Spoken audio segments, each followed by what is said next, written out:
I started reading this book called As a Man Thinketh, because I was pretty low spirits. It was a low period of my time. Basically, I was being punished by the military for declining the OCS because I just decided I didn't want to make a 5-year commitment.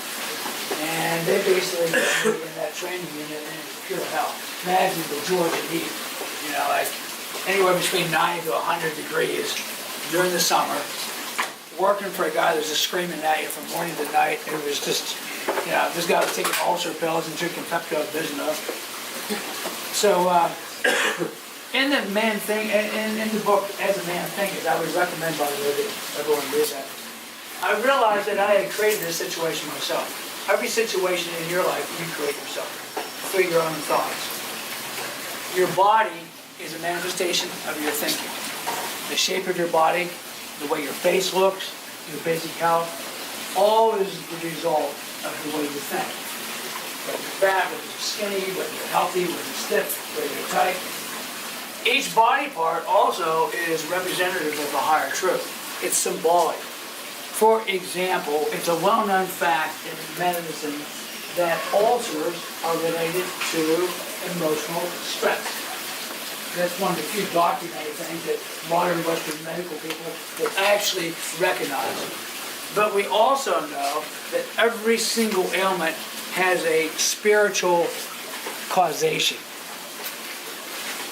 For example, I can speak of this stiffness in the joints, stubbornness, stubborn idea. The person usually is a bit of a know-it-all. Neck. Fear of moving forward, stubbornness, fear of new ideas. Knees, fear of aging. Feet and ankles, fear of moving forward in life. All these things, your spine, lower back, feeling unsupported, and no creative self-expression in one's life. That's my L4. So, it's like pain, injuries, by the way, there are no accidents. Everything happens with mathematical precision. Everyone likes to think that, all these things just kind of happen. No one just gets cancer. No one just gets this or just gets that. You create all these things yourself through your thoughts, through your thinking, which creates your actions. And I didn't understand it at the time. And it's almost like you have your conscious mind, your alert mind. Right now, we're listening to my words. We see this table. We recognize our senses are all working. That's your consciousness. But then you have another part of your mind called the subconscious mind, and all your conscious thoughts are impressing upon your subconscious mind certain impressions, and the subconscious mind does everything to fulfill these conscious thoughts. I'm going to give you a perfect example. This will make this really clear. There was a fellow that wrote this really interesting book. And he was talking about every day, he was a UK guy. He used to go through this intersection, and he used to think to himself, this is really dangerous. My God, an accident can happen so easy. There's no stop sign. And he was just constantly thinking about how dangerous this intersection was. And one day, as he's driving along, right, he almost blew through the intersection, but he just stopped in the nick of time, and a semi-truck just came roaring by. He just missed having an accident, and he realized, my God, I was the creator of the accident. By constantly thinking about how this accident could occur, I virtually almost created this in my own life. And that's the way it is for every single thing that happens. So, yes, you can think about diet, you can count calories, and you can work with exercise, you can work with a trainer, you can do this and that. But until you get control of the subconscious mind, you're not going to have any success whatsoever in weight loss, fitness, health, or anything else. And you can program your subconscious mind. That's why I recommend you get that book, As a Man Thinketh. It tells you how you can literally program your subconscious mind.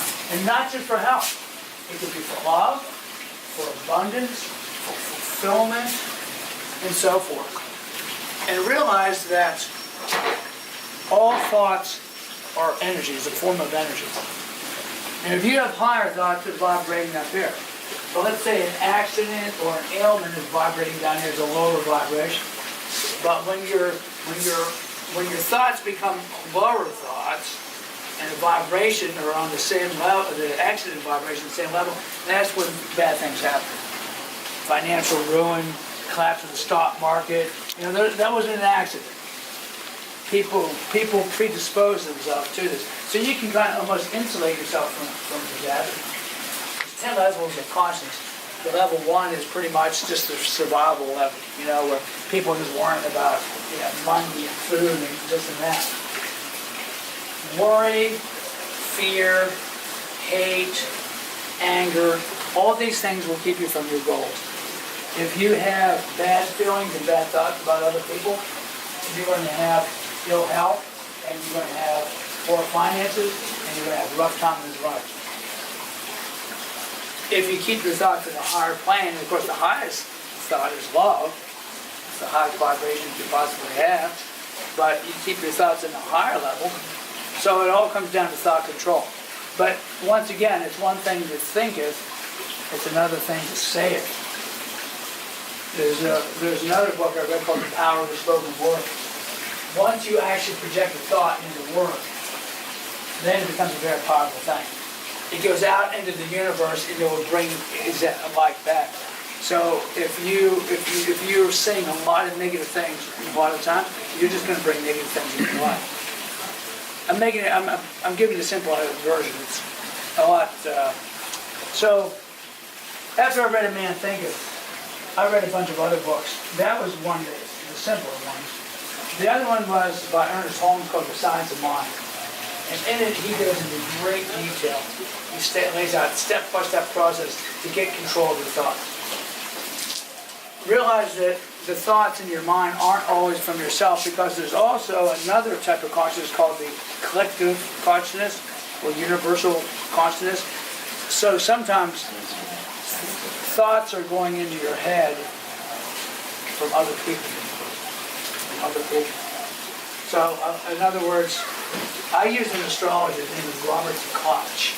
He used to be a physics professor at Stanford University.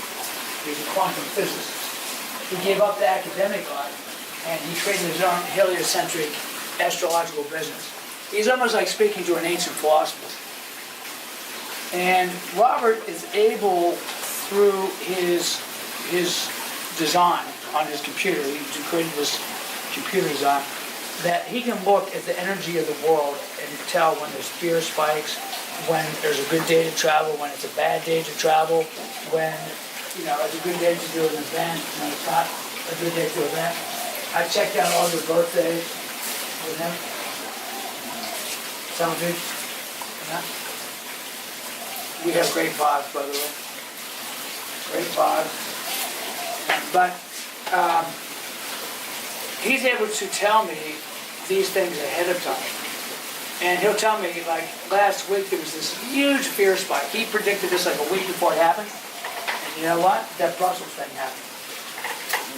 He already told me. It's going to be a huge fear spike. People are going to be really fearful. There's going to be a lot of rancor in the world. There's going to be a lot of stuff. And then it was that bombing in Brussels and all that stuff, and people were all upset. And, I knew about that. I actually canceled some plans for doing it. When those type of things happen in the world, it brings everyone down. So how does this all relate to fat loss? If you're constantly thinking about food, recipe, if you're constantly looking in the mirror and seeing a fat body, or dissatisfied with the way you look, you're focusing on the negative. Whatever you focus on is what you want to get. So if you don't like the way your gut looks in the mirror, or you don't like the way your love handles look, or you're worried about the wrinkles in your face, or it doesn't matter what it is, your skin, or your stomach is aching all the time, or you have bad digestion, whatever. If you're focusing on that, you're going to get more sense. You got to get that out of your mind and not focus any attention whatsoever. That's why I said the other night, you're probably better off not even talking about food too much, because it's so easy to get obsessed. You're just going to be chronically hungry all the time. You're just always thinking about delicious food. You stimulate the senses. I found that I got my best weight loss results when I just put it out of mind. I don't even think about it at all. Go hours and hours without eating. it's best to get preoccupied with some type of creative self-expression. I'm sure you've had projects, right? Some creative thing. I used to build things around the house or make things, or in my gym, I used to build a lot of stuff. I actually built my jiu-jitsu mats and everything inside. And I was so satisfied with this type of creative work and creative self-expression, I would damn well forget to eat. I could completely forget to eat. And I would go all day with not eating, go home, have a little bit, and go to bed. I was absolutely satisfied because I had something very satisfying in my life. I had that kind of self-expression. That's what I'm talking about.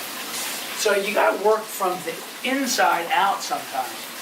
And many of my clients online, they're really obsessed, with their weight and this and that. I tell them, don't weigh yourself. Don't even go near a scale. Don't get on a scale. Don't look at a scale. Don't think about a scale. Just eat real simple. Just a fruit-based meal, a starch-based meal, a protein salad, and just keep it real simple. Don't eat more than 3 things in any one given meal, and it'll take care of itself. And time after time after time, this guy is just going right down. Oh my God, I haven't weighed myself in a month. I can't believe it. I've got 20 pounds. I feel great. And I hear this stuff all the time. One thing that you can do, however, is you can start to think about what you want. There's this old saying, your life, as the way you know it right now, is the sum total of all your positive and negative thoughts. So if you have more negative thoughts than positive thoughts, your life sucks. And if you have more positive thoughts than negative thoughts, your life probably is pretty good. But you can make it so that you keep most of your thoughts at a pretty positive level. One way that you can do this is just concentrate all the time on what you want, not on what you don't want. So you're always thinking about what you would like to have, but not pining for it. Just keeping a nice picture.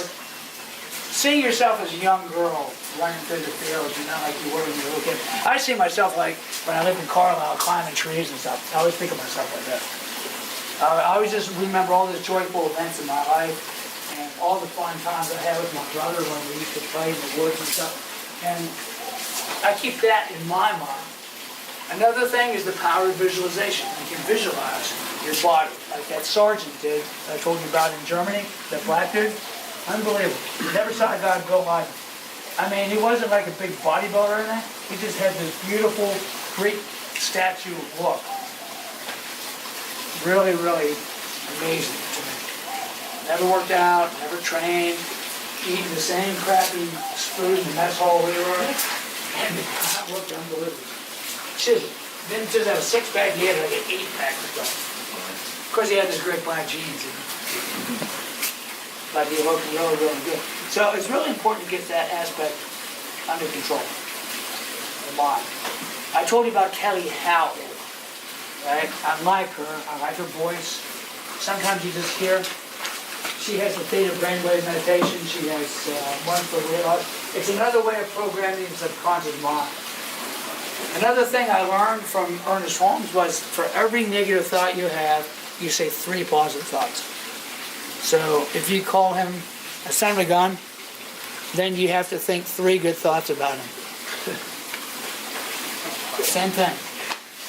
So if you catch yourself in a negative thought or a negative state, you make 3 positive statements about the same set of circumstances. Really important. Once again, your reality will be the sum total of all those positive and negative thoughts. And, we're all human. We can't help ourselves, None of us are walking on water or anything. So, you catch yourself making those negative thoughts, but replace it immediately with at least 3 positive statements. And after I learned this, there's one other book that I think you'll find really, really good, especially younger guys. It's called The Abundance Book by John Randolph Price. There was a point in my life where my financial situation wasn't so good. I was into the IRS for about 23 grand. Unbeknownst to me, my ex-wife hadn't been paying the tax bill to Uncle Sam. My first year of being divorced, I get this huge bill, and then they gave me a scary letter threatening to put a lien on my bank account. I was like, what? And I call up, what's going on here? Well, I forgot to tell you I didn't pay, 2005 and 2006 federal income taxes. I was like, that's a scary thing. So I started reading that abundance book, and all of a sudden money was literally flowing to me in avalanches of abundance, literally. Money just coming everywhere. Because I started putting my faith in the higher power than myself. I started visualizing wealth and abundance. That's just about the same time I launched my website. And all of a sudden, man, customers here, this seminar, that seminar, boom. It was just like this explosion of abundance. But then, after a while, I started suffering a little bit of spiritual pride. I'm thinking, I'm pretty good stuff, you know? And then it dried up again. And then I hit another big snag, another big scary situation where I owed a lot of money. And I realized there was an ingredient missing. I knew about positive and negative thoughts. And I knew about replacing negative thoughts with positive thoughts. I knew the power of visualization. What I was missing was gratitude. I wasn't being grateful for what I had. And you can't better your life until you're grateful for what you already have. And I wasn't practicing gratitude at all. And I realized, wow, I'm kind of an ingrate. I really need to straighten up. And I read this awesome book by the name of Rhonda Byrne, B-Y-R-N-E. You can buy it right off of Amazon Kindle and download it in your iPhone. It's one of the most profound books. Because what I found, I was still harboring resentment against certain people. Resentments and hidden anger. And that stuff will burn you up. It will make you sick. It will make you unhealthy. It will block your finances. It will keep you fat. And it will keep you really unhealthy. And I realized that I was harboring a lot of resentment against my ex-wife. I thought it was over that. I was really hating on her. I still had a lot of that resentment inside. And I realized I had to just let go of all that. So I did her book called The Magic. It was based on the work of U.A. Anderson, perhaps U.S. Anderson, the guy who wrote the original book, The Secret. Perhaps you've seen that book. Well, she took it a couple steps further. And I went chapter to chapter and did each and every one of those exercises. And even to this day, when I go fall asleep at night, I will find 10 things to be grateful about. And for every situation that comes up, even a really, maybe what seemingly seems like a negative situation, I will come up with 10 things I'm grateful about in that particular situation. Because you can learn even from negative things. And by keeping that positive mindset and being thankful for that, you can actually turn it around and you can attract something better. But I guarantee you won't attract anything better until you start being grateful for what you have. Even if you were in prison or something, or just some horrible situation, stuck in Afghanistan in some military unit in some hellhole, you would still, if you were able to, find things to be grateful about. And then and only then will you attract a higher thing.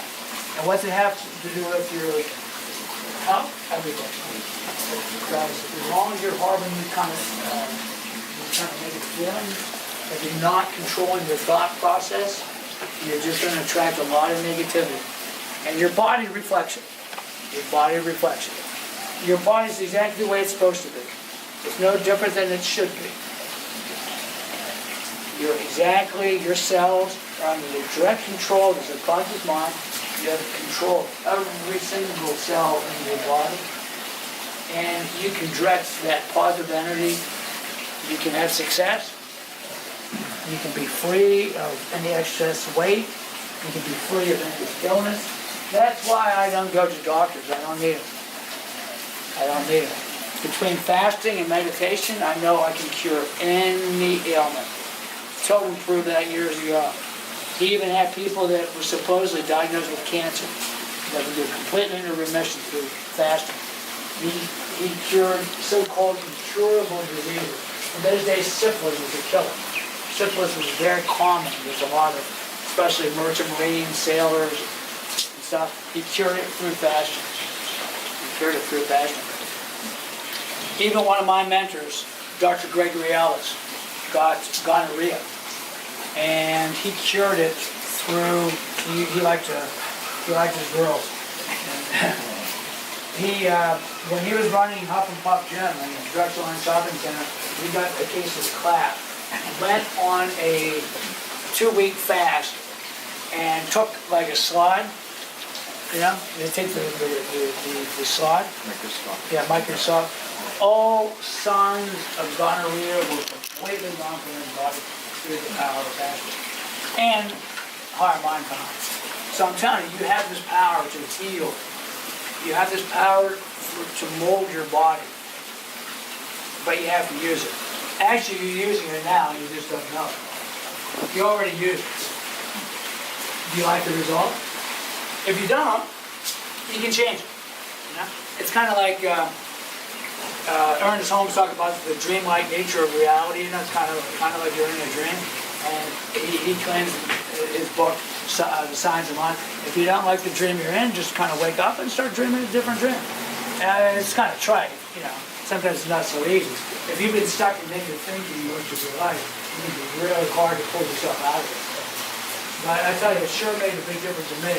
And then when I look back through my life, all the seeming disasters were actually blessings in this life. Everything. Even the more traumatic things that happened to me, getting fired, you know, death of the loved one. Sometimes they're blessings in disguise. Blessings in disguise. Sometimes the divorce is definitely a blessing in disguise. The family did the same stuff, pretty traumatic, but all those things. And you just got to find those things to be grateful for. So the books, once again, As a Man Thinketh.